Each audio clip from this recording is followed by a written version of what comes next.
Inner Journeys Part 3. Question: did the universe come into existence once, or is it an endless cycle of creation and destruction? Answer: there are theories suggesting that the universe might undergo cycles of birth and decay, being part of an infinite process of cosmic evolution.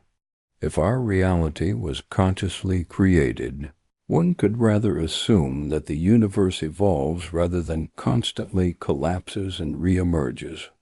Otherwise, everything in it would be doomed to destruction, which is somewhat frightening.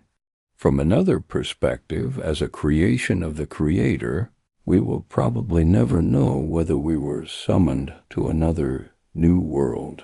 Once again. Question: does the existence of chaos mean a lack of control, or is it part of the system? Answer: chaos may be an integral part of the system, serving as a mechanism for evolution and development through unpredictability.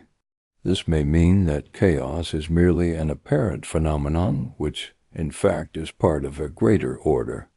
Question: can we speak of a beginning if there was no time before it? Answer: a beginning can be understood not as a moment in time, but as a point of initiation of existence, independent of the classical concept of time.